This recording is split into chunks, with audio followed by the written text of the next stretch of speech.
Welcome back to Asinine Radio, a weekly podcast where we talk about music, and, well, that's pretty much it. So, let's go!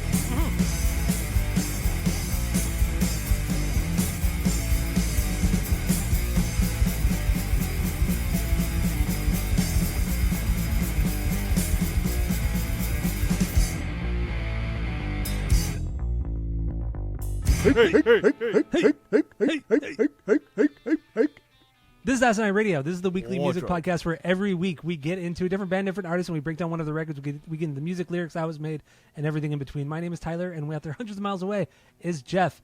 We also have friend of the pod, Skip, with us as well from merry old England, from Britland. Billions of miles away. So far away. He's 8 hours ahead of us right now. It's late night for him. We're doing this in the middle of the day. Tomorrow, isn't it? It's probably 6 minutes to tomorrow. 6 minutes to tomorrow, yeah. So, anyway, we have Skip here from Britland, and we're doing Death from Above 1979, DFA for short, and we're going to break down the You're a Woman, I'm a Machine record. So we're going to get to the biggest bangers, stingers from each of them, or from this album, or our biggest bangers and stinkers if we have them from this record. And then we're going to do our origin story with the band, and really just I know the intro. Right? I know, Good dude. Lord. This is longer than the record. I know This intro is longer than the record. It's longer than normal because you're just talking. It's longer than normal because No, it's different. and I'm it's different. important. I am important. I'm modest. I'm Skip excellent. from England. Done. Skip from England. DFA. So let's get it. Let's just jump right into this. Fuck it. Who cares? DFA. You're a woman. I'm a machine. And what's your origin story with this band? And we're gonna do Jeff, Skip, and then myself. Jeff, what do you got? Origin story. Go. Jeff's a woman. I'm a machine. Carry on. Yourself. Go, Jeff. You guys don't even watch Battlestar Galactica. Get the fuck out of here. I love Battlestar Galactica. I'm a nerd. I know Look at Tyler me. doesn't fucking watch Battlestar I've never Galactica. watched it. No, I've never watched it. That's I've okay. watched Who the both fuck knows? versions. OG 70s camp and like documentary style early noughties. Thank you very much. I don't watch the OG 70s camp. I like the 90s one. You would like it a lot, I know. I'm Tyler. sure I It's would. fucking cool. I'm It's sure I would. badass. It's a cool Not fucking opposed to show. watching. Gay robots from Star Wars. You With like Star sexy Wars, results. apparently. Anyway, he didn't like that Anyway. episode. We're not going to talk Jeff, Simpsons. origin because story. he's We'll talking talk about Simpsons later. Simpsons. So, but origin story. What do you got? DFA. Go. The first time I heard Clap again. about DFA was at an OC party. Oh, when you used to watch the OC. Yeah, we Yeah. used to watch the OC as it came out. We had the Spoilers. OC Marissa parties. dies. Thanks, Tyler. Well, I You're mean, just now passing it forward. you just This girl named spoiled it to Julie everybody who spoiled hasn't it for listened. him. That's true. You just spoiled Yeah, it you to everybody just- who's never watched the OC. Now you fucked up. Oh, that's that show from 20 years ago. Jesus Christ. Yeah, so don't get You mad can't at be me mad for at him for yes. doing it. The fuck out of here, That's the Skip. joke. That's the joke. No. I would get mad at him for doing it. If you were following the pissed. actually long point plots of this podcast, you'd know that. Yeah. Corey, I know you're I'm following. still so fucking mad Talk at to me, Julie for talk to me. spoiling We're for him. Britland. So mad. It's so annoying. I love you. Anyway, at an OC party, this guy named Sam, I can't remember his name, but he was big into like fucking all those. I'm a robot and whatever. But he loved DFA a lot. And then when their first record came out, 2004, I think he liked their EP too, but I never listened to him. But the first one came out in 2004, and he's like, "Oh, listen to this," and I was like, "This is wild, bro! Like, I don't know about this." And so then, like, that was my first introduction to it. Fast forward over the years, and kind of digested it more and more, and I was like, "This is actually really fucking dope." And I do wish I would have seen them early on, but again, I don't think they ever played Warped Tour out here. No, they wouldn't have played if Warped ever. Tour. They were always like kind of like higher build because they were just. They were People always wanted them popular. so much. Whoa, so fast. Mm-hmm. I mean, they Yeah, went from I know. nothing to touring with 9 Inch Nails in like 2 years. Exactly. It's It was insane. wild. And I don't Yeah, get it. that's But it. anyway, yeah. So that's your origin story. I don't get DFA. This is stupid. So band. what's your origin story, Skip? I But like Deftones- news. But Deftones, I'll fucking listen to 37 one of their records and buy 14 of funny them on 'cause vinyl. I have all Deftones is like Deftones. I have all 5 the weeks. Deftones What records. the fuck? Yes. We have no origin story. Where's your Yeah, origin I'm waiting story? on. Where's her You guys, origin you story? guys are just ranting and raving. I'm waiting on So the the origin origin story. story of DFA. So I have genuinely vague memories of seeing the Blood in Our Hands video on MTV2, which was kind of the UK's version, I guess, of MTV that actually played music. So I remember the kind of the disco ball, and Jesse was playing this big ripper bass, you know, and just kind of been like this is probably before I was really playing instruments. I was being like 12, 13, and been like, oh, that's cool. There's no guitar player. It's very disco. It's very fun. There's lots of glitzy suits. But my real introduction was, friend of the pod, Paul. That's a guy I used to play bands with. Paul, we used to do a radio show for the Birmingham University. And no, I never went to university, but I was the special guest every week. That's how I was allowed in. Oh, we've got a special guest. Oh, okay, he can come in. So I was. So you take over everybody's fucking podcast. Exactly. Yeah, mate, this is old hat to me. I've been doing this for years. That's why I can just do it. I just take over. I don't give a shit. It's not even my own microphone. I stole this from some homeless guy. And we made friends with the guy whose show was after us, and we realised we're all into the same kind of shit. So we just made a giant show that was like an hour and a half, 2 hours long. And he actually, I had live bootlegs of DFA before I actually sat and listened to their records. Because at the top, I say records, at the time it was just the EP and album of the week. Because he was like, "You're a bass player. Like, this guy is fucking crazy." So it was like the Lowlands Festival bootleg, really famous and stuff like that. And it was these two guys who fucking hated each other, playing over each other and playing as fast as they could, but like playing kind of dance music, but on analog instruments and really, really fast. And I was like, oh, okay, there's something in here. And then went back to the album where it's a slower tempo. And that's the thing I think we should talk about is like, it's not as fast as you think it is because it's dancey. Like, you can't dance to really fast music. Like, you can't dance to Metallica. It's like early Metallica. It's too quick. But like, dum dum dum, you can dance to DFA, and like, they're named after a dance record. Are they really? I didn't That's know why that. they had to rename themselves 1979. It's Sebastian's birth year. That you can't. Yeah, they're named after a New York dance. LCD Sound System are DFA. So the dance influence has always been there, and obviously Jesse. Anyway, I'm extrapolating. First impressions were punk rock bass played really, really fast with really crazy drums, and a guy going really dedicated to that, like almost ridiculously emo vocal, like so whiny, so high, like taking the kind of emo thing, the guy Piazza thing from Fugazi, like to the nth degree, and me being like, this is the music is serious, like it takes itself seriously, they're really dedicated to it, but it's funny, and they realise it's funny, and it's they're two really polite Canadian guys, been like, how far can we push this shit? And it's always stuck with me. Good. That was good. My origin story with this, I don't remember when this record came out. The first time I ever heard it was when I worked at Tower Records, and that was 2006. So, and I remember a couple of the girls that I worked with, they loved this record. They absolutely loved this first record, and they would play it at the store all the time. They were too cool for school band, didn't it?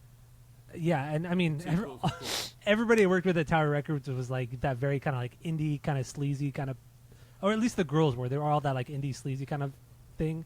And yeah, they loved this record, and I heard it all the time at Tower Records, and then it just people I knew throughout the years since then, they've just kind of thrown it on, and I've listened to it, and I've heard it, and I've always thought this record is really good, but I never bought it on CD. I did download it way back in the day, but I just never really went back to it that often, and so yeah, my first impressions on this one, I think it's a little bit chaotic, it's quirky. It's so fucking bass heavy, obviously, and it's just fun, front to back. I mean, it's just over 30 minutes long. It's a cool record. It's honestly a really cool record. So there we go. Origin story, first impressions. I think Jeff kind of agrees, first impression wise, with Skip and I. Do you want to add anything? I don't want to say like because maybe I'm just putting words in your mouth, but when you say like it's bass heavy, you kind of like almost. You're dismissing it because no one ever says like, oh, the White Stripes, they're bass heavy, because a lot of their like Seven Nation Army, that sounds like a bass, but he doesn't play bass. He's using like an octave thing and lowering guitar. So you say like, oh, it's bass heavy. I think that's kind of dismissive and not very fair of what this music actually is. It's all about the mids. Like, yeah, if you which I agree with. Put it yeah, on the stereo. He's a bass player, but it's not bass heavy.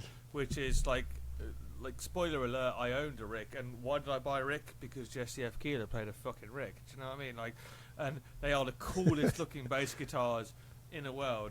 They're fucking horrible to play. So the necks don't taper, so it's the same length at the nut. It's the same width for the nut as it is at like the 20th fret. So there's no yeah, that's weird. That is really weird. It's weird, right? And like there's the dual truss rod, so no professional can set them up except for like 4 guys in Britland.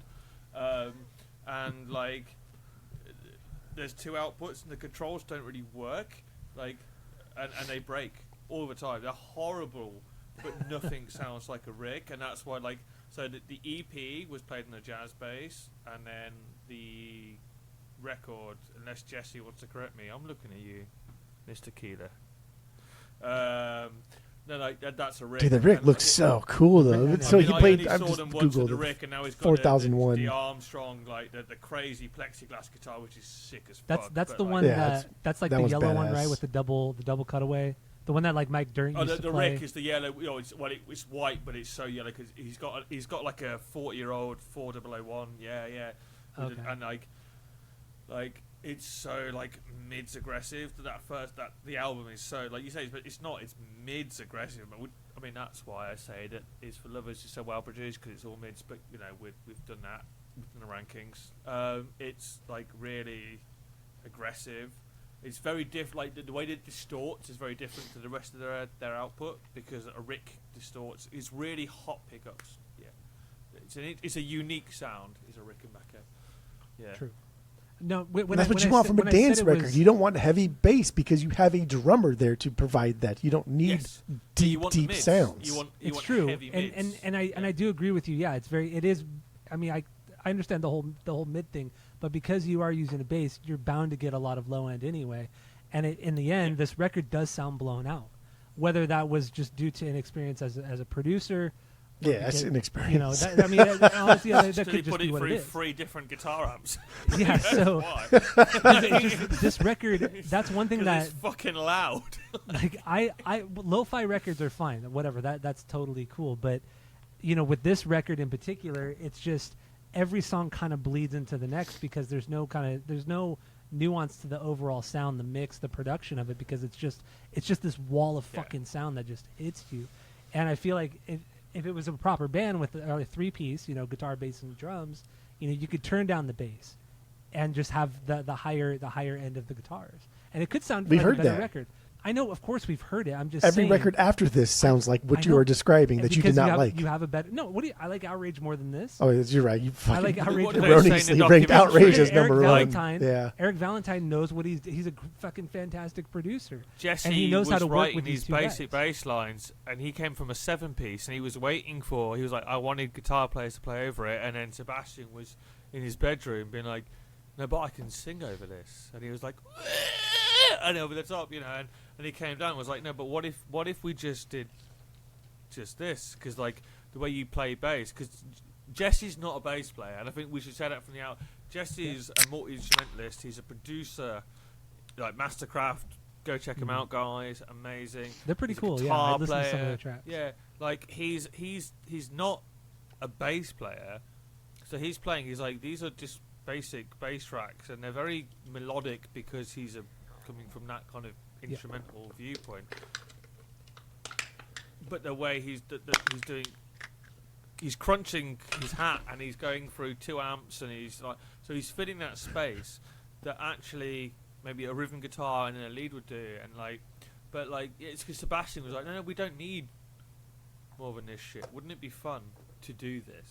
Like you put a bass through fucking literally because I mean the story from the film, isn't it, is a gig got cancelled and Jesse just went, what if I plugged everything in?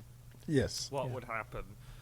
And you kind of go, you know what? I actually kind of believe it because it's like, especially the first, it's so blown out, it's so silly. It's just like, yeah, what if you did? What if you put? Because a Rick has a dual output. So what if you played through every fucking amp in your house? What would happen? And then I put a wah pedal, which is how it gets to sound. It's like, oh yeah, what if I just went, huh? Would you look at? So I do like, you know, there's a lot of like, it's like the Tom Mark Carousel stories. Oh, the first one, bullshit. Oh, for sure. Carousel is like 4 songs crammed into one. The first song you may have written may have been like, you know, Fly Swatter, but like it wasn't fucking Carousel. But you know, I can believe they went, that's a thing. So yeah. Yeah, and also this band came to fruition kind of or it really was by accident. They were in another band called Femme Fatale, and they had a show booked on September 11th, 2001. The attacks happened that morning here in New York, and they're like, well, the gig was canceled, so they just kind of Jesse and Seb just got in the room together, like, let's just kind of jam it out. They did, and they're like, let's fucking just make this a band. Let's start playing music, and that was the birth of the band. It was completely by accident, kind of random, and they put out a record, or they put out the EP the following, like, 6 months later, or right after that, and then they put out this record a year later, or a year and a half later. They put this record out, and then it just imploded within 2 years after that. And then really the documentary too, it focuses so little on the actual era of the band being active. It's mostly, the whole doc is mostly about when they were away, and then getting back together, and then the awkwardness of getting back together. How much they hate each other, right? Yeah, it was like, which I thought I liked that though. It was cool, but I expected more of. So fast. Yeah. Well, I don't think there's that much footage, like, because they were playing basements. True. Who's got really? Who's filming a basement in Quebec? I know, right. in Canada, like in 2001, no one. 2002. Yeah, like no one. Like there might be in fact there is, because the photograph book that is it Jesse's wife or Sebastian? One of them like has released a coffee table photograph book of the first 10 years of the band. Like first, yeah. Because there's a lot of photographs, but we weren't fucking filming back then. Come on, we're the same age, aren't we? Like, we're literally like 2-3 years younger than Sebastian and Jesse. Like, we weren't filming shit, man. We were getting drunk. Well, and they're from Canada, right? So like Canada. Like nobody really cared that much, and so Sum 41 is still getting traction. And when Sum 41 blows up with All Killer, that's 2001.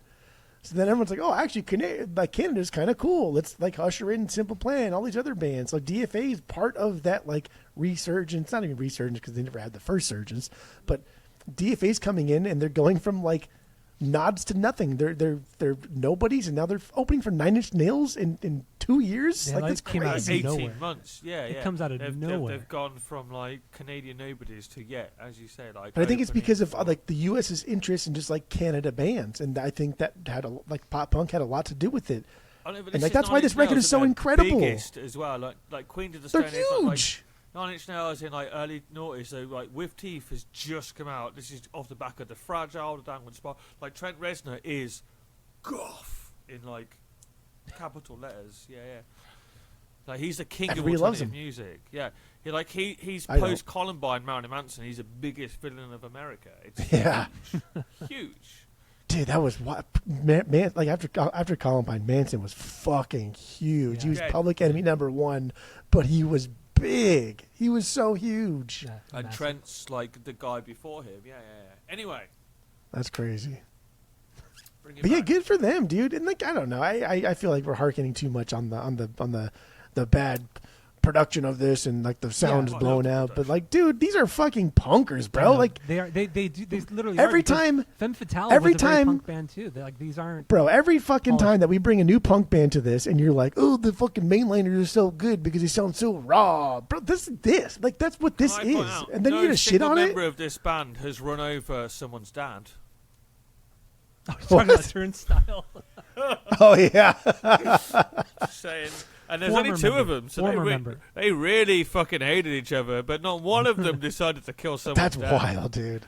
Yeah. Like I like That's- that. I mean, that's like, clearly, wild. that's they got some shit to deal with. But even that first Turnstile record, dude, it sounds pristine. Like it's So like we got it any sounds stinkers? great. It's, Any Like, come stinkers? on. So Jeffrey, okay, Tyler, any the stinkers? only No. the only No stinkers. the only reason I brought up how the record sounds is because I don't have a lot of negative things to say about this record. I really don't. you wanna I talk think about stuff. I think this is a good record, and it's something that I feel is worth talking about because we just can't praise a Yes. record. I mean, I'll say this up front. I don't think this is a perfect record.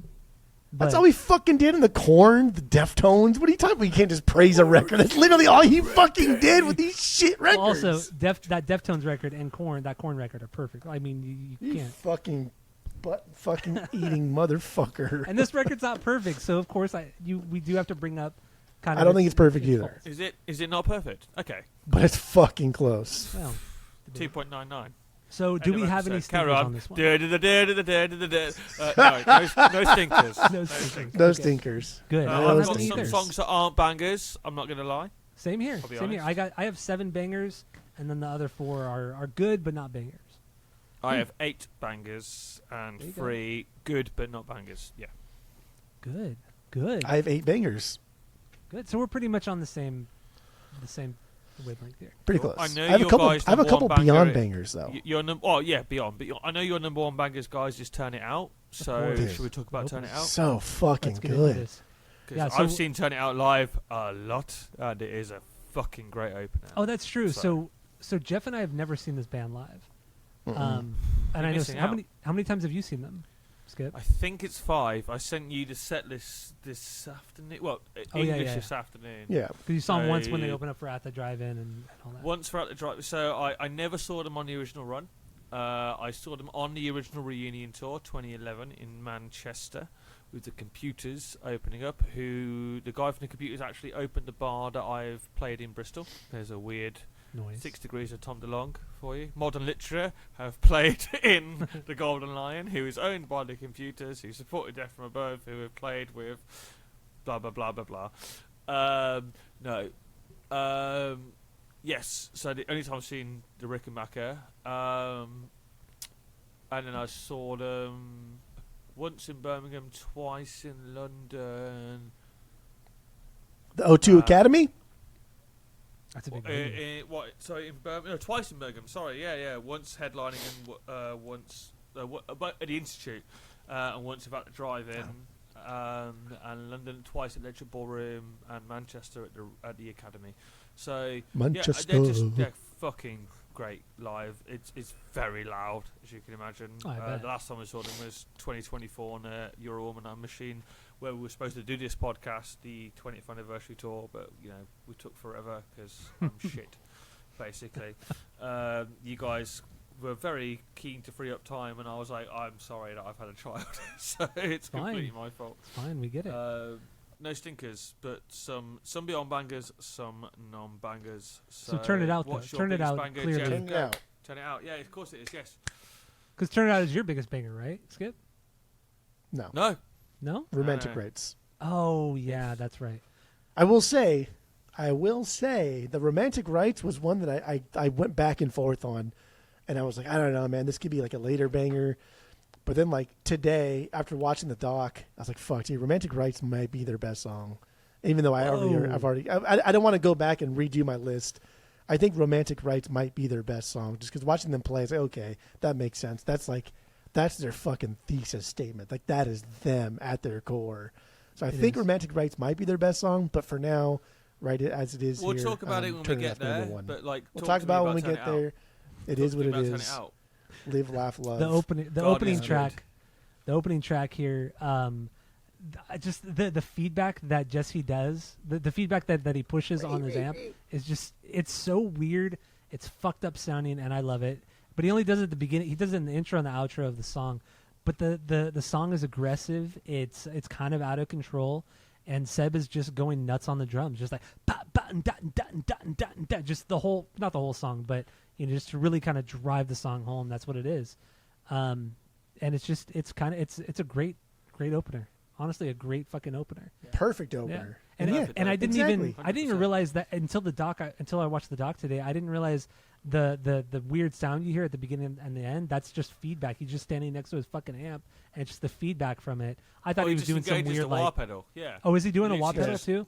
Okay. I think it's a wah or volume, but he does a thing where he just basically lets the low pass filter off. So it's okay. Because in the doc he's like pushing it like towards the amp, so I thought he was just manipulating the sound with the feedback, or manipulating the feedback. That's all. That's what I thought he was doing. I didn't realize he was using a pedal. But either way, it's cool. He just lets the low pass filter off. I mean, the reason it's not my biggest banger is literally because it can only be an opener. Like, you can't put this mid-set. True. You can't put this... That's true. Like, you have to put it at the start. And, like, I love that, again, that really house, and I mean house, just like house music style, techno, glung, glung, glung, glung, ding, and like that piano. But it's like, it's not like it's a treated piano. Do you know what I mean? It's not like, oh, here's a piano ballad. It's just this like really. So I'm getting a lot of feedback, but it's just this like, just classic treated. It's very house music. It's very electronic. It speaks to where Jesse's going to go with Mastercraft. It speaks where the band are going to go, like, and then it has like it's just a riff, man. I love it. It's so good. Like just octave riffing, like drop D tuning, go. Like it's nasty, but it's just to say like the reason it's not my biggest banger is it can only be at the start of a playlist, which makes sense. It totally makes sense. Because it is. It's like Ark Arsenal, isn't it? You can't play Ark Arsenal in a set. Yeah, it has to be the opener. It has to be the opener. Yeah, there's no way around it because that build up, and this is the build up. You know, it's just that sound, that squeal. It has to be the opener. That can still be your biggest banger, though, right? Like everything in its right place Skip can is only fussy, really be obviously. an opener. It's just but as Jeff said, it's not their thesis. Their thesis is my 1B. Okay. I only came across that today though. While watching the doc and watching like live performances, especially the South by Southwest, and then I was like, okay, yeah, I get it now. Like if someone wants to say what does DFA sound like, it is. Well, I guess rolling is my 1B. I mean, I'm wearing it. Yeah. Like, do you get a more iconic pick scrape? No. Because like cool. like. I'm a bass, like, we all dick around when we're jamming with our friends. You guys jam, like, all the time. And we do. We just make silly noises, don't we? And you must... Oh, do you love it? I just want to know what happened there where, Jesse and Sebastian were kind of... And they've made this point, like, well, we're going to do a band. Okay. Yeah, we're going to do it. And Jesse's sitting there, but like... It is it's so simple. It's so simple. It's very Tom Morello too. It's very like you talk to like some 41.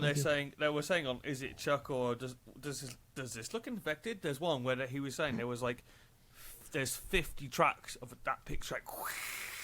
Oh, the pick So am I still waiting? Yeah, so it's just this look infected. Yeah, it's like this is clearly maybe 3 track stop, and he's just. I know. It's like. That's fucking like that's way more iconic than a fucking wannabe Van Halen. For sure. Like, but he's taken the pit scrape to a different level that we've never heard. He's taking a pick. Like he's literally taking a pick he's out taking of a you, thick ass fucking pick and just like getting he's like carving into the strings as hard as he can. On a Rickenbacker, so I was saying the hard picks are already over there. And because the way their bridges are fucking weird, so he's probably going over the bridge. So all you're getting all this natural harmony, and then and like. And the riff is very hives too. The riff, the main riff itself, is very the hives. Yeah, very, man. Very yeah, hives. it is. Also, they use a Rickenbacker. They use a Rickenbacker. A Rickenbacker, yeah, and it's very of its time. It's very like 2003, 2004 indie rock, and it's like. And it's let's face it, like all their songs are about fucking. Yeah, okay? I mean, there's no depth to these lyrics at all. They're fucking your girlfriend. They're fucking your mate's girlfriend. They're fucking your mom's girlfriend. That's about the breakdown. Your brother's girlfriend too, I think, or your brother's wife at some point too. Oh yeah. A little girl is about fucking possibly your brother's girlfriend. That's my 2B spoilers. Sebastian's fucking everyone, and Jesse's laying it down on the soundtrack and being like, I don't know, I'm just going for a cigarette, I'm having a good time, whatever, fuck it. Like, the lyrics are not deep. There's a lot of fucking... Yeah, not at all. And I mean, I don't need you, I want you. That is so your 20s. Like, it's your... I just want to see you naked. It is very elementary. It is very of our. And honestly, growing up. there's nothing go wrong through with the period. It's not. There's nothing wrong wrong with with it. Of course not. There was a band you guys talk about, and when you say really blatant stuff on the nose, and no one says it. And I can't remember which band it was. It was within a year on the pod. Could be anyone. You've done a lot of bands, but like we've done a lot of bands. Oh, Radiohead. It was Radiohead. We talked about it. It's been like you say really blatant things in a really poetic on the nose way. Like, I'm not comparing Tom York to Sebastian at all, but I don't need you, I want you, is just, that is your 20s. Combined with that, come here, baby, I love your company. Like, it's just, how did DFA sound? Well, they sound like this. this is how DFA sound. Yes. Like, if you don't like how this sounds, it's very bluntly a bass guitar playing a guitar part and drums going in a slightly disco beat, a slower tempo than you. It sounds faster than it is, and then there's a bit about 2/3 in where the bass breaks down, because that's the thing they do. They go, here's a bridge. Jess is going to go in some way or format. So if you don't like that, you don't like this band. But if you like that, this is the epitome of it, and that's why it's their biggest banger. Okay, that's fair. That's fine, I agree. I think maybe today, after watching the doc, I would probably agree with you. I also listened to the double X version, the 20th anniversary versions of these, and made a little bit of notes on there too. So Yeah, like, me too. Are they different? I didn't listen to that. Yes. So I want to go back to Wait, turn so- it out wait, so because they- I they made re- notes for that, and I want to waste my time fucking writing notes if I'm not going to read them off. Okay. Let's go back to Turn It Out. So turn it out because I have notes for all three of them. Turn it out. I like the intro in the double X version. We'll call it double X. That sounds cooler than 20th anniversary. Yeah, Double X version. I like it. I like this intro a lot. Adding the bass into the piano riff, I think is fucking rad. And that's it's a lot more of like depth to it. piano, isn't it? It's like a It's fucking cool, it's dude. Not a house, yeah. Right. It's not just like some shitty person doesn't really know how to play the piano. It's like, damn, you got better at doing whatever it is, or you hired somebody who is better at playing the piano now. I think it might be Sebastian actually plays a lot of the keys these days. Because it's cool and I liked it. And then Romantic Rights, the falling riff, that main falling riff, I think it's heavier and cooler here. The drums come in hot, and you can hear the hi-hat nuance, which in the original recording of it, everything just kind of washed out. Yeah, but here you can hear the hi-hat close itself, and like that's fucking rad. But I don't like the vocal track on the new one, and I don't like the outro. The outro is not loud whatsoever. I think the bass tone is weaker. It's less bass. I think that the Dan Electro bass is great for the newer songs because it's different, but it hasn't got the low mid range of the Rick. I just don't think it has that punch, and because the drums are more nuanced, as you say, like so the kick is almost less distorted. So I think you lose some low end. So I think the newer version, I think Turn It Out and Romantic Rights aren't as good, but I think Going Steady, because that's a mid-range song, sounds Dude, better. Going Steady is fucking amazing. It's so Going heavy. Steady XX The sounds better. XX, yes. That's fucking the only heavy. version that is better than the original. I think the bass just loses low end. Like I think it's better for where they're sounding now. I think it's got an "Is for Lovers" tone, but I think it detracts from the "You're a Woman, I'm a Machine" sound. Personally, So why didn't you guys tell me to listen to the double X version? well, I Do I thought have to it was fucking tell you to wipe your blatant. fucking butt when you Yeah, shit do you want too? me to suck your dick? I know. What are you talking about? Oh! Oh! This guy. Don't he kill your mother and fuck her dead body? Huh? No, that's horrible, Jeffrey. I figured they're on Spotify and there's only 3 of them that you'd go, I can take. Considering the entire discography is 2 hours and 20 minutes. It's been a tough week. It's been a tough week. I- It's been a tough week listening to all these songs. So what band did you have? You had to listen to? Was it the Strokes? I mean, like you had to listen to someone Wait, what? band. Oh my God, was it Oh, Creed? last week's pod? Yeah. No, the band was good last week, actually. Yeah, no, they were great. They have Yeah. they have a lot of fucking records. They're from your home country, Yeah, too. they're from your. Yeah, Britland but they have a- band. Yeah, they They have a Britland. lot of Jesus. records, and they're all. Sorry. They only had a couple bad ones. Yeah, but there's only everything else I is think pretty. 2 bad records out of over 10 of them. Gee, over 10. Fucking hell. Over 10 of them. I won't tell you exactly. Anything. Because I Yeah. love We were an Done a old lot- done a country. lot I'm better. so sorry. We've lived forever. You guys have been around for like a spit and a handshake, so that's. 275 years as of this July, baby. No, 250. 250. Excuse me. Excuse me. I've That's had true. wanks that have lasted over 250 years. That is the second wank joke I've made. I know. I'm that so is, sorry. you love Okay, the that's what it wanking. was. Because I heard you say wank the first time, and I was like, "What did he just say wank?" And then because say your wank. accent gets kind of convoluted sometimes, I didn't know. My what exactly- accent okay, now I gets get it now. convoluted. Well, because I'm when like, you talk, "Wow." whenever you Brits talk fast, you just I don't understand what you're. That's why I need subtitles. That's subtitles fair. for Peaky Blinders, right? That's why I use I subtitles am when I from watch your fucking Birmingham. shows. Yeah. Right, that's so we've done Turn It Out, Romantic Rights. Jeff, Yeah. what's your second banger? Fucking Too big. talk I'm on taking it, dude. control. Dude. Going Go on, steady. Because ask you're not it. doing anything. You're just sitting there doing nothing. Going steady is my 2B. Going steady is my Okay, 2B. going steady. 2B. That's fine. Talk to me. Oh my god. What does that sit with What's- everybody else? Going What's steady is my happening? five- Going 5B. steady is not a 5B. banger for me. Okay, that's stupid. So what do you got, My Jeff? 10th. I'll just never get over these like riff driven intros. Fucking love them, and how simple these drums come in. And we talked about the chicka chickas earlier. That's what comes in here, right? Mm-hmm. And the dude, come on, man! Like the note matching for the melody. Oh, I love it. Yeah, solid, dude. Yeah, the so vocal harmony good. with the bass, so good. But then you add like the low end, like the call and response thing with the high part, right? And then the dog, remember, he's like fucking it up when they came back to jam it out again later on. He's like, I can't fucking do this. It's only 3 fucking notes. And it's like, oh, that's funny, that's cute, whatever. But it's this is a straightforward rock and roll song, man. It's for them. It's like a fast. It's very White Stripes, isn't it? Yeah, it's fucking cool. There we go. Yes. Yeah, it's very White because Stripes. I mean the drums. Zero, It's just the drums are just like it's a just the big fucking crash cymbal snare, and that's what it is the whole song, but a little bit faster than White Stripes would normally do it. Yeah, but the like bass line rock is and super roll, beefy. call and response. Yes. Yeah. And it's a beefy ass tone, and there's some cool drum fill like outside of like the main like beat. There's some cool drum fills throughout as well that I feel Seb doesn't really do. He's not. I don't think he's like a fantastic drummer, but he's good. He's solid.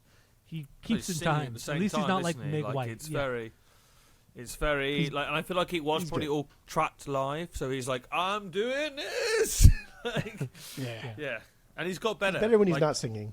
He's got better live, certainly. Like he's like Sebastian he's so much better at singing, and like he has brought more fills and stuff live. He's more able to do that polyrhythm thing where he's like, I am not thinking about what my hands are doing, so I can do that thing where I'm singing a melody and playing a counter melody on the drums, which is he's got better. Like it's been 20 years, so he should have, but like he genuinely has. Like not like Lars Ulrich. Yeah. No, who just got Lars one riff. Yeah, Lars is something else. Yeah. That's good. This is my 2B. I think it's fucking fantastic. I always like, especially in kind of like punk music and things like this, I like note matching and melodies. I think it's just fucking cool. It's a cool thing to throw in there, especially if you're not relying on it throughout the song. And when they come in, like, Manny, I just it's so dope, dude. It's so cool. It's cool. I like it. Shaking on my knees. Good. Going steady. That's my 5B. Steady as she goes. Oh, dude, that's a good rock and tour song. Is she really going out with him? Same song. We'll talk about that another time. Really? Is she like Joe really Jackson? Going dum dum dum dum? Oh, Is yeah, she it really is. going out with steady as she goes, steady as she... Yeah, it's 100%. Wow. Like, Oh, put 'em yeah. on. It really is. Do your homework. Anyway, 2B, it's Little Girl. Keep it up. Did you fucking just tell Keep me it to up. do my homework? Keep it up. I did. Did Keep you it just up, say bro. that and like pass it off real quick as if no one's gonna fucking think that? So this is hands still to this day when I test the distortion pedal out in a guitar shop. This is the riff I play. Wait, what song are we talking about? Little Girl? Little girl. So you know, Not a banger. who we fucking in this song? We're fucking my brother's girlfriend. we're gonna freshen it up. That's what I thought. This is like we've talked on the rankings episode about getting close to kind of Sabbath style desert rock riffs. This is as close as the debut gets to it. You know, the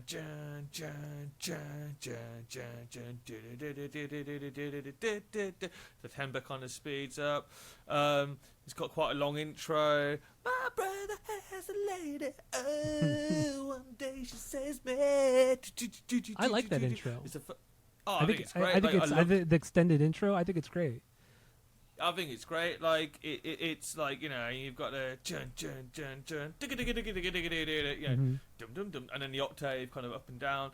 Like it's fun. It's a little bit. It's as close to desert rock as it's Queens of the Stone Age.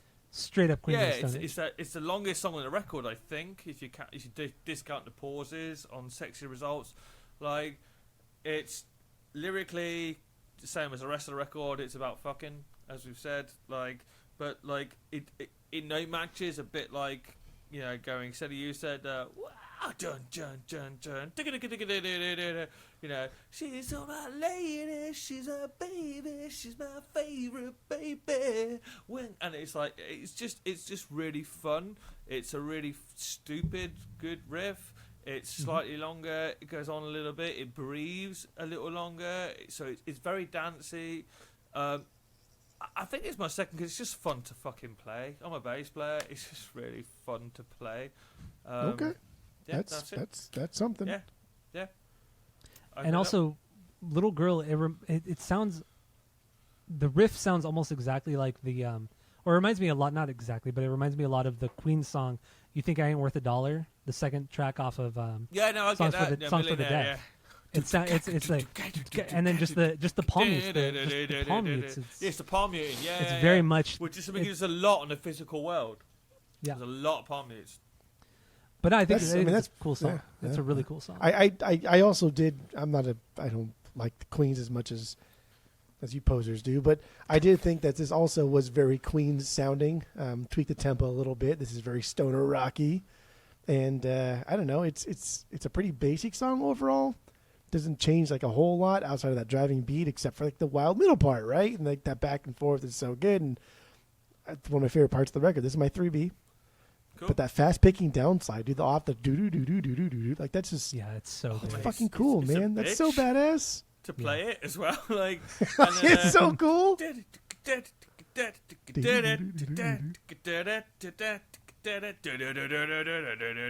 You know this lady. Okay, so I'm curious. So I didn't realize this until I watched the doc today, but he doesn't play the bass guitar on every song. He does a lot of this on keyboard. No.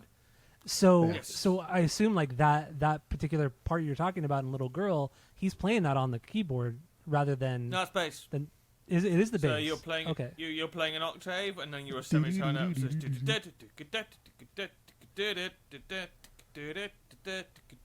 But can't you just play that on the piano too? You could play that on the piano. But like no, You're a I mean bitch. I've seen Little Girl live. But okay, you have seen like it stuff live. Okay. like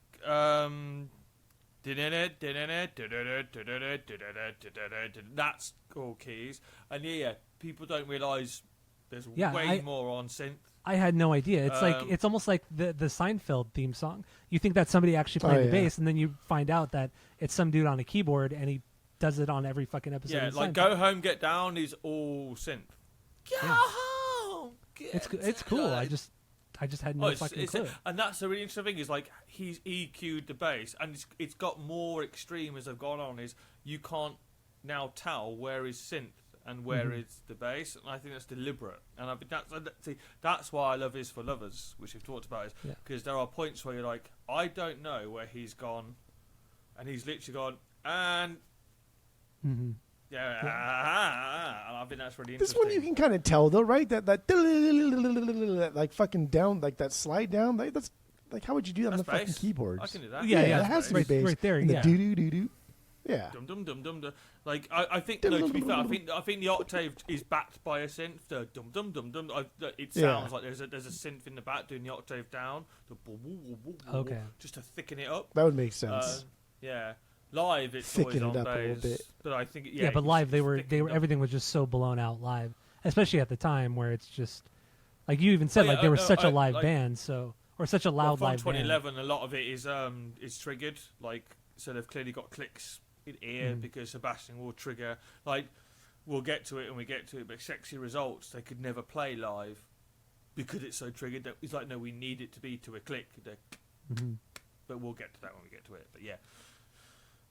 That's why I love them. They're playing dance music on analog instruments. I think that's which is cool. Great. No, it's super idea super of doing cool. That. Yeah, it's really cool. That's my dream. My dream of the music I want to make. Well, also right now is I want to make. It's also the fact that like a lot of really good EDM music comes from people who come from rock backgrounds. Like these guys, like Mastercraft. I think the songs I heard from Mastercraft are really fucking rad songs. This is like what you hear from LMFAO, like in 2009. But it's like these guys were doing it like 4 or 5 years before LMFAO. And not to say that these were the first guys making that kind of music, but I mean this does predate LMFAO. I know, doing it without a shtick. Right? Do you know what I mean? It was just I'm just this little Canadian guy who's just. But going back to like house music. if you come from a rock background, I think you have a better understanding of like pop song structure because look at Skrillex. He comes from first to last. He loves Korn. He loves like metal music. He loves pop structured songs.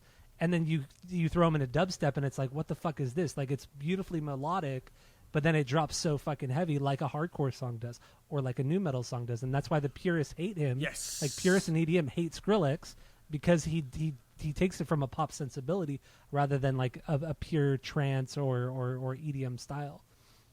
Or viewpoint, I should say. It's interesting, isn't it? It's like, and you've got Sebastian, who's this very indie songwriter. You look at it, Sebastian in the Mountains, or what's it called, Lips right now, his current solo project, and they are very indie rock songs. And then Jesse is very electronic. All EDM, yeah. And so DFA is somewhere in the middle where Man, you've got structure. Yeah. But it's not a classic. Apart from Physical, I think that's why Physical World's my favorite record, because it felt like that we have to do this verse, chorus, verse, bridge structure, whilst the rest of the records are kind of like we build it like a dance track. All of these songs build like dance tracks, and that's why they're great. Yeah. Yes, I agree with you on that. Also, I was gonna say I listened to some of the tracks from Seb's like side stuff, his solo stuff. It just, man, dude, I just don't get it. I mean, it's way too like indie, almost singer-songwriter kind of thing. I just thought it was so dull. Oh, it's very. It's just not for me at all. And backing band, yeah. Yeah, it's just not for me at all. I think Jesse is the only person who's gone. Well, I mean, Seb joined after Jesse, and I think that's the difference, isn't it? Like Jesse formed, but accidentally he was just jamming with his mate. And if you watch the documentary, Seb was like, I was in my bedroom. Listen to these guys playing in the basement, and I took a notepad and I started going, these are the words I would sing over this, and he's like, I went downstairs and started wailing over it, and which is really cool. Oh, okay, that's a thing. And he's like, and then the guitar player walked out because it wasn't his bag, and then suddenly it's just me and this like fucking butch mustachioed, long-haired, beautiful man, and we've got a band. When you talk about their look, I don't like their look. I don't like it at all. I don't like especially Jesse's look. I don't like his look, man. Because disgusting! You hate the image. Let's get into Beep. the image. You hate the image. Let's get into the image of this band, not just like the style of the time, because the way that they dressed, the way they looked, the style was of its time. The artwork, 2004. yeah, let's talk absolutely. about it. And the artwork is iconic. I mean, it's iconic. You know it when you see it. You know instantly who it is. It's one of the most iconic indie artworks to come out ever. I drew this up as a tattoo. I don't have it tattooed on me, but I literally I had it somewhere. It's long gone, but I had it on my wall when I was like 20 years old. This I redrew the Jesse, and in fact I redrew it for the reunion as well. So the new facial hair, and Jesse's in the dungarees. No, sorry, Sebastian's in the dungarees. And we talk about the racial shit. Like Jesse got a lot of race hate back in the day because he's half Indian. Oh, is he really? Yeah. Oh, yeah, shit, yeah, I had yeah. no idea. He talks about it loosely in the doc, and he's talked about it more before. Is like he got shit on because he's I think it's his mum and Jesse. I'm sorry if I got that wrong. He's no half Indian and like I'd be curious. And he's buff as fuck as well, man. Like Rick's now, maybe now, but not back then. No, but Rickenbacker's a heaviest bass I've ever owned, and the Dan Armstrong plexiglass, like they're like 10, 15 pound basses. So like to put it in perspective, the heaviest bass I own is 9 pounds. You see Big Traps. Big Traps. But I wouldn't say he's buff. At the time, he wasn't buff. I think. Oh no, but like, and also like you look back then, the bass is down here, and now the bass is up here, and it's like because you want to access that 20th fret, because a lot you of also the new stuff can't bend over like you were when you're in your 20s. It's like fuck up your back. And Sebastian and hurts my back thinking about it. The commitment to the high vocal, like my mate Paul, friend of the Podball, who we talked about in the rankings episode, like. Paul. He hates Sebastian's vocals, and I get why people don't like it. He's like, I can't. It's the fucking point, though. Like they're placeholders. They are placeholders. The lyric. I mean, I dress to die. I love it. Like it's 21. No one knows anything of 21. Honestly, though, it's so. I don't know. I think his vocals. I think his vocals are. What else can you write for this band? They're fine. They're fine. I think, but they're like a faster, a bit more aggressive version of like the Black Keys vocals. And that's not a disrespect to either bands, because the Black Keys do have some good songs. I think they're more. But I feel they have two good songs.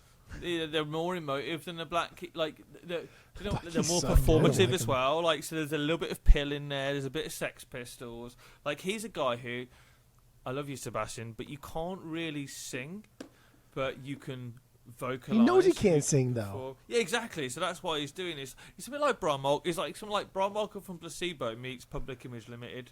Like, it's performative and high pitched, and it's just over this. I say there's a natural low end. It sounds like Tom DeLonge to me. Guitar, and there's there was a little bit of Tom DeLonge. Right? Sounds like shit. It's high pitched, incredible melodies. But it's sick, but it's melodic. There's a melody. Like, all his songs have a vocal hook. Yeah, the no, pop you're right. songs. Yeah. Especially They're on this good record. songwriters. They're good songwriters. They're good marketers. They're and basic songwriters. You've got literally their image was no different than any other fucking indie band that came out in the early 2000s. And the dress sense, to get back to Tyler's point, is ridiculous. Dungarees, the tight pants for people that should not be wearing tight pants. Like this, and I've got Circa 2002 t-shirts, and yeah, they're down here, man. It's ridiculous. Yeah. Like, I ain't got no tits. You're very that's a one of a kind shirt, and you don't care about that fucking collar at all, do you? You just like exactly. And I'm playing drums, but I'm dressed like a frontman, because I am the frontman, because I'm the singer, and that's a unique dichotomy as well. Like it is. It truly is Cornell, actually. The original Soundgarden lineup, he was a drummer. He was a drummer. Yeah, but Cornell? no. Yeah, so name another band where the lead singer's the drummer. Go on, I'll wait. Under Oath. Atreyu. That was very quick. I mean, you just got They're two both right shit. They're both shit. Genesis. Under Oath. Under Oath is kind of shit. Genesis, I'll give you, but he did a little video clutching his drumsticks, being like, "I'm a lead singer now." I love Phil Collins.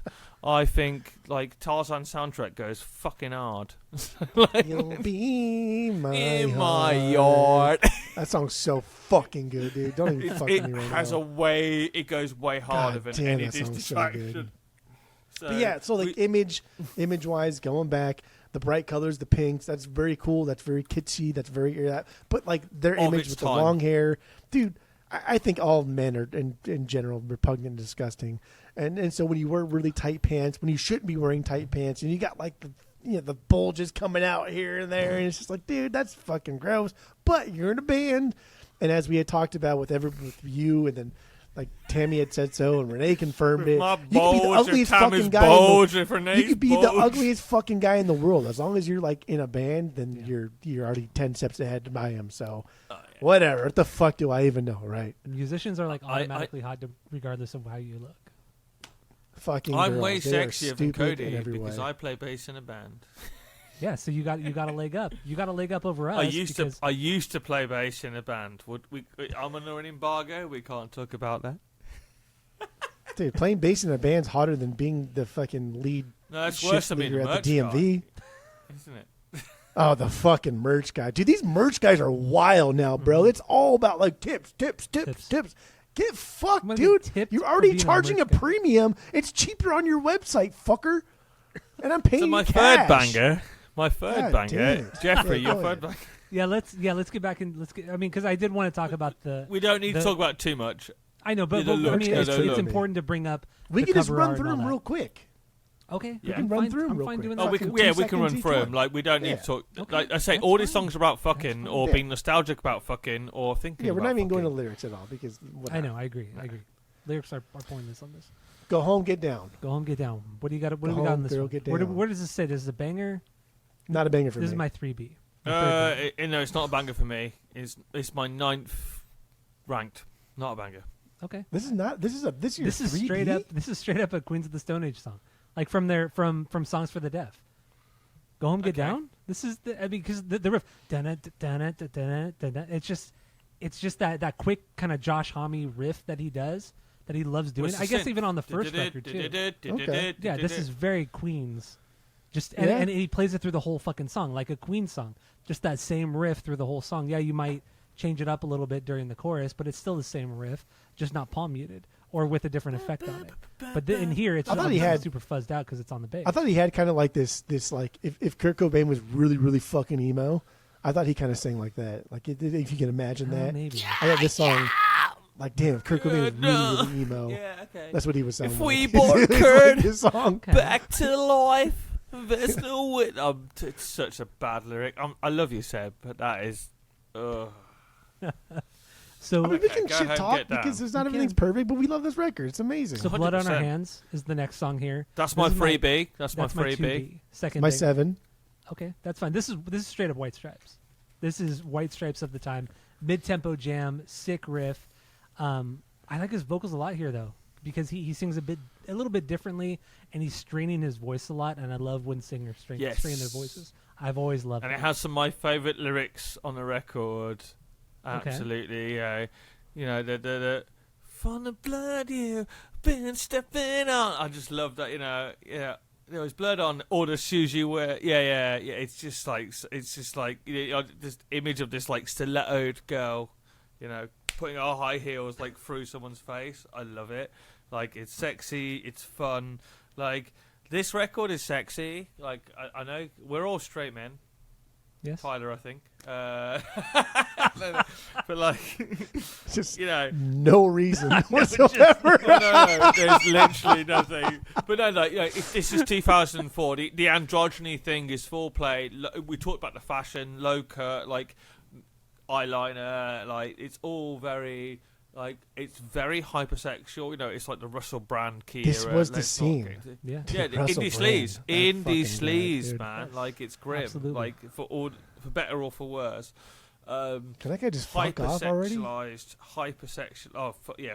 Fuck Russell Put that Brand. guy in jail and be dealt with it. Good lord. So literally, just this morning, I was watching this interview with Piers Morgan and him, and he was saying, like, what was he saying? Oh my god, he's a born again Christian now. He said fuck predation off, is such a wrong word because all it is talking about. He's like, all you want is to achieve something, but to an exaggeration. I'm like, you're wearing an image of Christ and saying it's fine to fuck teenagers because what you're doing is because it's legal. You're hyper-visualizing wanting something. God, he's such a fucking asshole. Jesus Christ. He really same as Trump fuck teenagers, same as the Epstein files. That's why you've bombed Iran. Dude, trust me. We got enough to deal with over here. So the end of Blood on Our Hands either, too. So.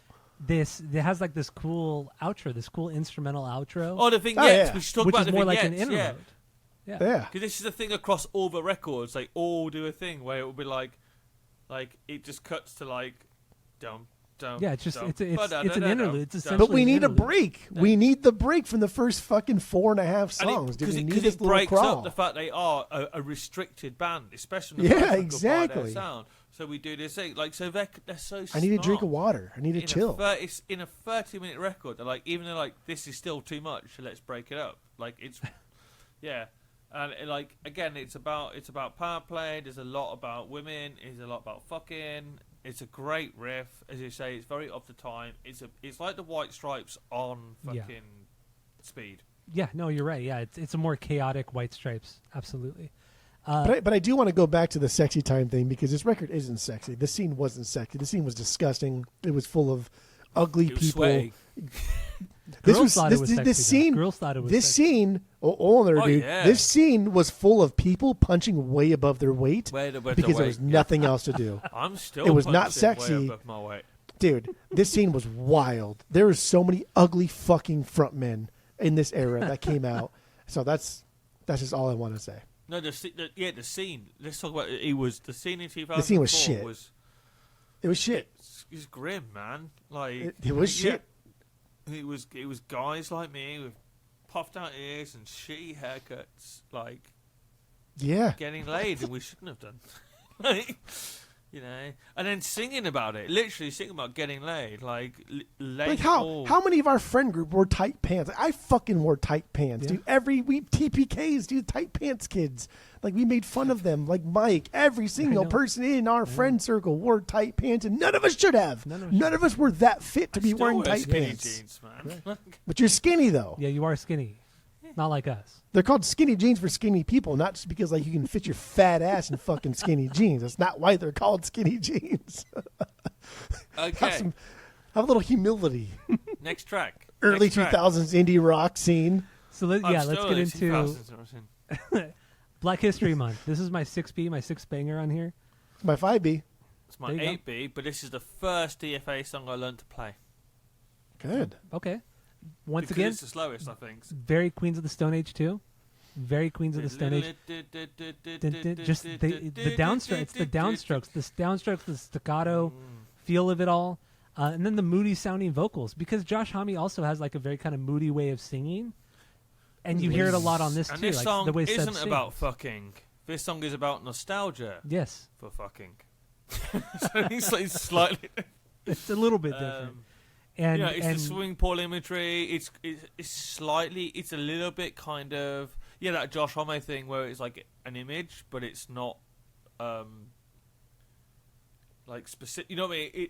It's kind of slightly out there. It's slightly mad. I get it. I get it. And also this song, like the title or the name of the song, Black History Month. It was only because they wrote it when it was in February. Like that was the only reason why it has nothing to do with the song. It's to do with swimming pool, nothing. which is the image of this nostalgia. You know. Yeah. Do you remember a time? And that's also very 2000s, right? It's funny. It's funny to make like what do you call this one? Black History Month because it's February. Okay.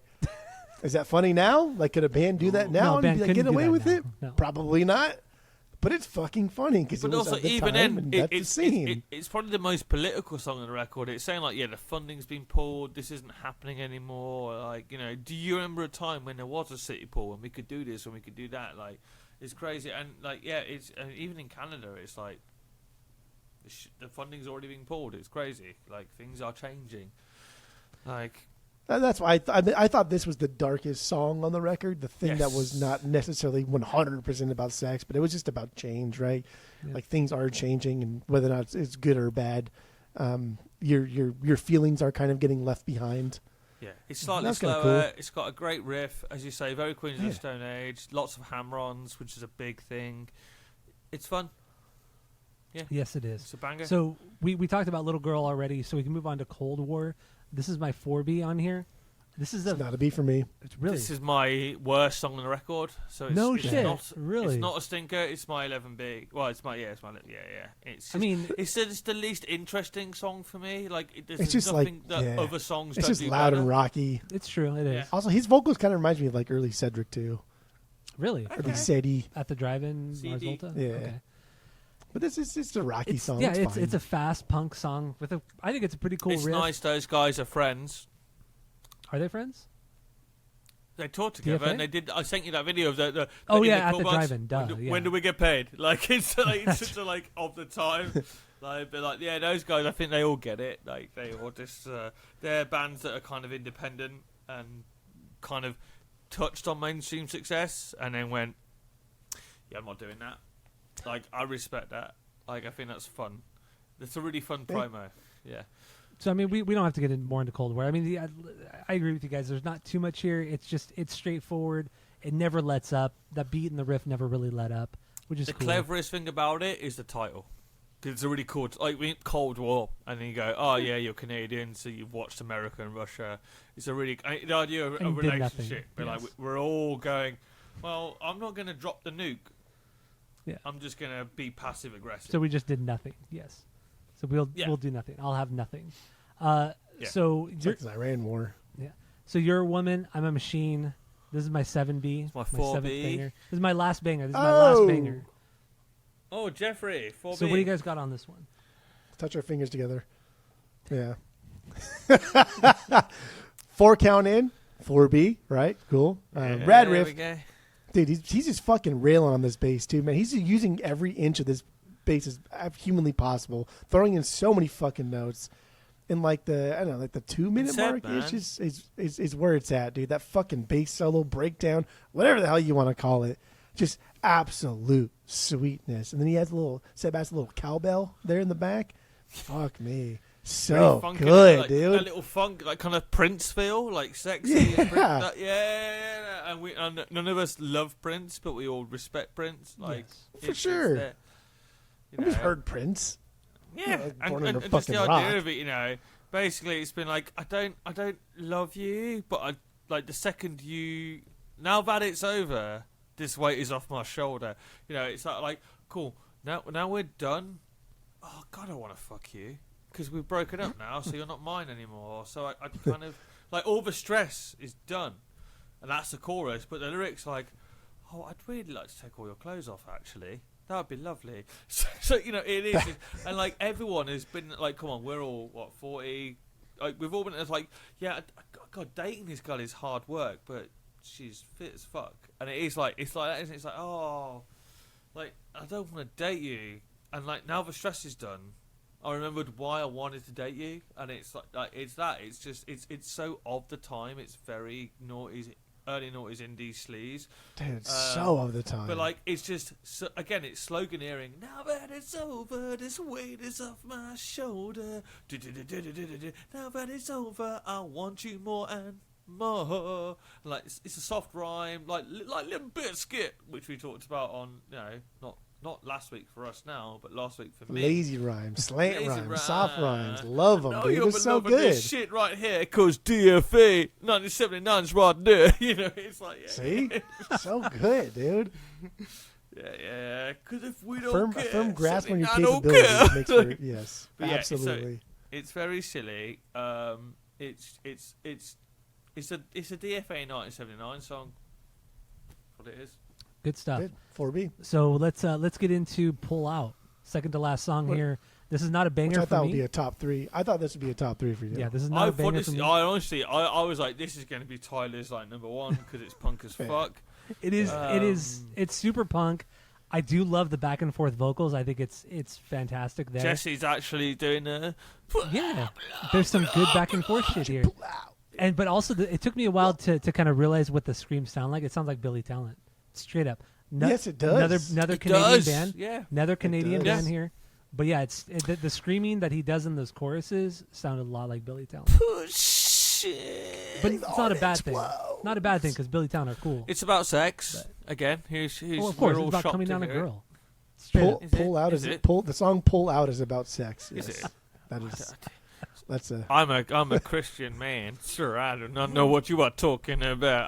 I put a shit down when I sleep with my woman. That was that like a Southern accent or just a generic like American accent? Who knows? It's about sex, guys. This whole album is about that's fucking. Like us. It's like the equivalent of us having the British accent. Oh, can you do a Birmingham accent, please? I would love to hear it. Go on, Tyler first, and then Jeffrey. I can't do the difference between a London and a Brummie accent. Just try. I can't even do it. I talk can't like even that. do Go it. on. No. I'll tell you, mate. I'll do it to make a video easier for you. Oh, so let's do sex. Let's do sexy results, and then we'll do accents. Sexy results. Yeah, let's do okay. sexy Yeah. So because we're doing Pull Out. Who cares? Sexy results. Pulled final out. Song. There we go. Slower jam. This is not a banger for me. Was this a banger for you guys? Yeah, it's a banger for me. This is my sixth it's banger. Not a banger for me. Okay, that's fine. Not a banger for either of us. End of the B's, lower B, boom, boom. Yeah, I mean it's a very mid-tempo song. It's a dance song. Yeah, this is straight up a dance song. Yeah, it's dance fine, song, man. Yeah, it's fine. And it's like their so they couldn't play this live, and I literally asked Sebastian about this because I was like, oh, I've seen you guys live X amount of times, and like he's very responsive on the social. So they are a completely independent band, as in they run their own social media. They're not on a label, as of Is for Lovers. So big respect. They are proper indie band now, and Sebastian does everything, and he does. And you guys have seen off the pod response. So I asked him. I was like, "Why do you never play Sex Results?" Because it's a Simpsons reference, clearly. And he was like, "Yeah." He was like, "Yes, it's a Simpsons reference." He did admit that. And I was like, "And it's great." And he was like, "We could never get it live to work because it does. You need a click, obviously, because it has a sample." And he was like, "We were never happy with it, so they've never done it live that they're satisfied with until the tour 2 years ago, the 20th anniversary." Oh, okay. Because he was like, we just couldn't get it It makes sense. Maybe they're still not happy with it. If you never play to a click and then all of a sudden you have to, or you're forced to, yes. I get it. Like it could be difficult to transition into because it's all drum triggers. Like a lot of the samples are triggers, so it has to be a trigger. Especially when your drummer is the lead vocalist too, the lead singer. So like it's always going to slip in out of time. And it's not like Jesse's bass parts are that difficult on this particular song. So it would literally just be Seb doing everything. But I just think it's just the French. The Simpsons reference, it's just so over the top. It's so stupid, the fact that he goes, a young boy flirts. Like, of course, all boys are young. It's just so stupid. It's so funny. It's so over the top with sexy results. Sexy results. It could only, in the same way that Tone It Out could only be an opener. Sexy results could only be a closer. I love the fact they just go, here's 2 minutes of blank space at the end, just so it's not an EP. So legally, it classes an album. Because it's over 30 minutes. They go, 2 minutes of blank space, and then... yeah. Did you... But no.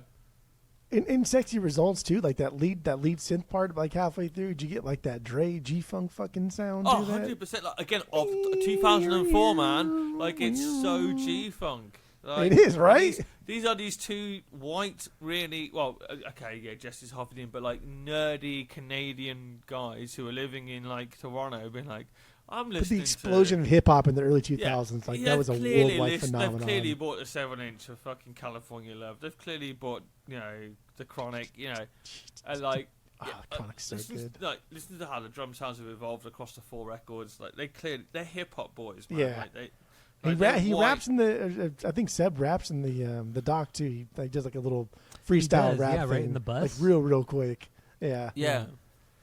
And like it's just. I want to tell you how to work. It's so stupid. Like they're clearly taking their piss. They've gone, shit. We need to make 5 minutes up to make it legally an album. Jen. Like, should we just G-funk it up? Yeah, let's G-funk it up. It's great. It sounds so good. It's so cool. It's so good. It's so... Do you know? I love how it's just so unabashedly like talking about sex. Do you know what I mean? Like they're nerdy, straight up nerdy kids. But I mean, every song is like that though. It's not like it's doing that. It's not like it's that different from every other song. No, but it's a fake French. That's the scene, dude. C'est quoi sexual? Like, it's just like... Dude, whatever it fucking was about like the early 2000s is just like the goth everyone girls progressed, man. But like the goth girls progressed fast and became like a thing. Where like remember the Suicide Girls? I don't know if they're still around, but Suicide Girls, that was a huge. Like I know Suicide Girls. But then like the boys, we just became uglier. We just got ugly and ugly and ugly. You know what I mean? Like what the fuck? Yeah, it's true. It's true. Like our T-shirts got lower and lower, but we got uglier. Dude, I remember. We never got buff. We never had like good-looking chest hair. Dude, it's just like I'm just relating to our friend group in like the OC area, and I was like, like all the girls that we hung out with dressed nice, looked good when they went to the parties, and we just acted like shit, dude. We did. We were shit. And it was okay. They had the digital cameras. Yeah, everyone had. Oh yeah. We could film on it and look like absolute trash. And like shite. Like it's just mad. Like, yeah. It's crazy. What a wild time to be alive. Shit. Like that's true. We all know, like our girlfriends are much prettier than we are. Like it's fucking true. Like, but no, the scene then was so weird. Like if you were a guy in a band, fuck me, you got laid. Like for sure. 100%. I'm absolutely. Yeah. The fucking dude from the Format, dude, Nate, when he was like younger, god damn, that was a motherfucking ugly ass dude. But you're the singer from the Format? Are you joking my ass right now? Oh, you're a lead singer? Oh, yeah. Suck my dick. Like, it's crazy. It's Good mad. God. Like, it's rank. Oh, do you guys say rank? By the way, is that a Britland thing?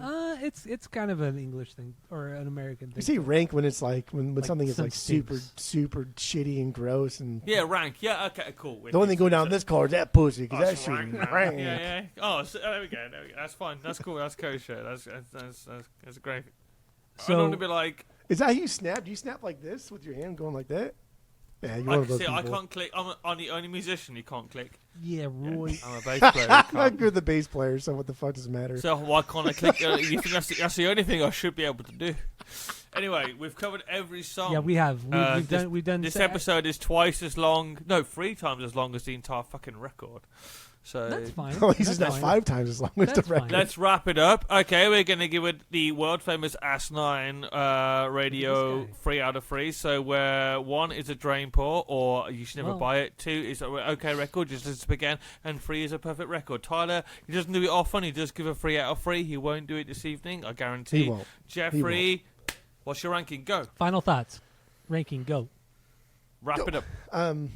This isn't a perfect record. It's just not. So What? there's nothing What? else. There is nothing else that came out in this era that sounded like this. The White Stripes kind of like set a little bit of this template to where you could have a 2-piece. I don't want to talk about the Black Keys a lot because I think they're just that band could be erased from existence and Shit. the world would go on. But like you erased the White Stripes from existence. Their and, like, entire arena tour got cancelled because no one cared. exactly because nobody fucking cared. It's No true. one cared. So exactly. So like White Stripes did some things here and there, and yeah, you're right. Like this is very like bass driven, but that's because there's no fucking guitarist here, and because nobody can play the guitar. And so when you hear something like this, and you think, oh, that's a good guitarist, right? And I back into my rankings, and then you think like, oh, that's a fucking cool guitarist. He's kind of like Jack White, and like, oh shit, he's not a guitarist. He's a bass player, but he doesn't really play like a bass player does. There's a lot of different sounds, a lot of different tones. It's cool. There's nothing that sounds like. There's just fucking nothing that sounds like DFA's first record. Subsequent records, like yes, you erase Machine from the discography, then this band could just kind of be washed away into the 2010s era of indie rock. But this is a staple. This is a must listen. Whether or not you like this music or not, this is a fucking must listen. If you like indie rock, if you like dance punk, if you like punk music, if you like anything coming out of the 2000s era of music, even pop music, I think this is a must listen. This is a foundational record that will change your perception on how you can make music, on how you can digest music. I think it's a 2.5, 2.6 maybe. But I think like what it brought to music is a fucking beyond 3. I think its influence, its impact, what it showed people you can and cannot do. We can talk about NoFX all the time, right? NoFX wrote the same fucking record 35 times. Pennywise, Offspring, like everybody does the same fucking thing. Ain't nobody sound like this. This is wild stuffs. Good. Okay. Very good. This is underrated in So you give it a 2.5. all sense of the You word. give it a 2.5 out of 3. But I give it beyond 3 in regards to like its impact on music. Like I don't like The Wall by Pink Floyd, but I understand what it meant to people growing up in that era. Fuck that record, I don't care. But it's still like a beyond 3 to the people that like understood what it is and concept records and tying in with the And how movie. many people So it I can influenced. Yes. I can understand give that. 2. I can give 2 fucking scores. This is better than The Wall though, for sure. Fuck The Wall. The Wall sucks. The Wall by Pink Floyd sucks. Literally, And we love today Pink we're Floyd, talking and we about love how Pink much- Floyd. But We were talking about how much record. Roger Waters shit on Ozzy Osbourne, so fuck The Wall, yeah. And I'm God, from he's I'm trying from hard to stay Birmingham. relevant too. I know, right? I literally Better watched than it him. said, Did she do it with Billy Corgan? he's been on TV for 100 years and fucked the man eating chickens and all Billy that Corgan, about. if you like that fucking I guy don't- from I don't know Stained what or that's whatever, about, and Disturbed, it's whatever like, the fuck it is. Mate, Roger, you've not even been in Pink Floyd for 20 years. Go fuck yourself. Like, I'm British. Like, I love metal. You know this. Metal is my, like... But, like, mate, go fuck off. Like, stop trying to continue to be relevant.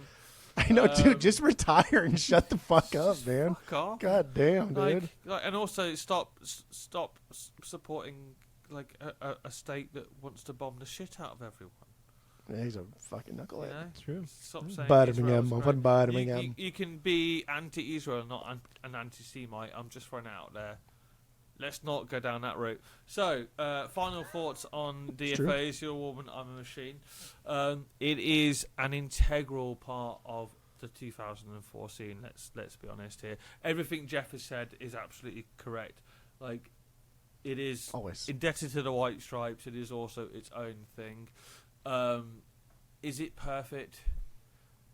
To me, yes. It's 30 minutes of bass-heavy dance punk, but is that perfect as a slightly more objective record? No, I'm going to give it a 2.99. There you go. I'm going to cop out. Being a little bitch, but that's okay. FBS. No, it's that's what to me, it's incredible. However, like, if indie rock is not your thing, you're gonna fucking hate this record. Like, do you know what I mean? What it is, it's a unique album. Royal Blood tried to steal it, and I almost feel that unfortunately they played into the Royal Blood thing with, especially the Physical World. They've become more unique again as they've gone on. This album is unique. Is it perfect? Near as damn it, but it's not. I will give it a 2.99. It's very important. Everything Jeff said, I'm not going to repeat it, is spot on. It's a record of its time. It's dancey as fuck. It's proof that you can play dance music on analog instruments. It is a little bit blown out. It's a little bit repetitive, if I'm being really critical. Critical might not be a real word. But I'm there, 2.99. I like it, though. I was like, when does a British word? I know, I was thinking the same thing. Critical. Critical? Was it Indian? 2.99. 2.99. All right. I think this is a record that came out at the right time. 2004, indie sleaze, massive. A lot of the bands were coming out. Indie obviously. sleaze? You say indie sleaze? Yes. Indie sleaze. No, That's it's a thing. thing. Yeah, it's recognized. And I feel like that's where this was. is, but this is like the aggressive version of it. This is not the Strokes. This is not Jet. This is not even Wolfmother. Like Wolfmother was like more metal. Jet. You know, I know Jet were terrible. I know, but you know, Wolfmother was good though. That first record's fucking. Yeah, so the good. first Wolfmother was fantastic, but that's more metal. But in the end, Jesse remixed I it. wouldn't. So you're a woman. I'm a machine. It's unique in that it's two people and it's the bass and the drums. Not to say that they were the first like duo kind of band doing something weird, because the White Stripes obviously predates this, but they were doing something more aggressive, something more just kind of like off the wall and just kind of not giving a fuck. And that was the charm. There's so much charm on this record, and it's fun. These guys were young, the early 20s. And they just did this. They just, like we said at the beginning, they created this band just kind of because they had nothing better to do. They did it. They were just bored, and like this record would have never come out, or I mean, this band would have never been anything had it not been for 9/11. If 9/11 had not happened, there would be no DFA. I don't make the rules. It's pure creativity. Yeah. Yeah, and in the end, so many dark jokes that I'm I just know, not going We're not going to go down that road. do it. So with everything that's been live. said, we're pretty deep into this. I will give this record a 2.25 out of 3. 2.25 out of 3. I would get it on vinyl. That I think is it's a good more than I record. thought you'd I would give go it. back to it. That's fine.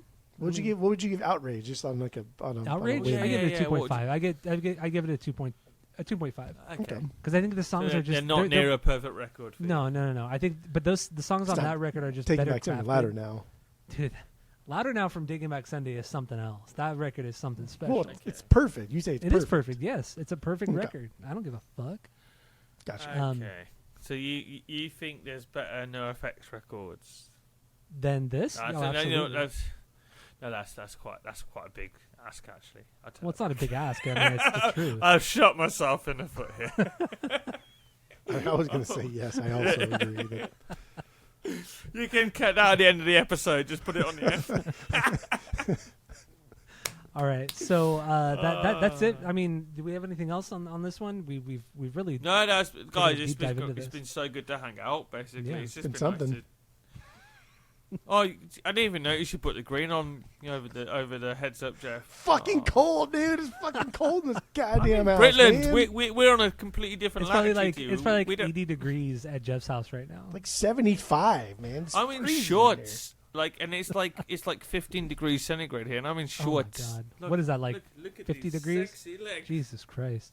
All right, so Sexy results. so thanks, Skip, for being on. We really do appreciate it.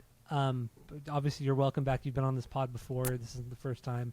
We're just gonna start saying rude things for So no thank you all reason for now. listening to Spotify, Apple Podcasts, give us 5 stars. If you name. watch it on YouTube, smash that subscribe button. Smash and that that's subscribe all- button. That's all we have for this episode. Hey. That's it. That's all.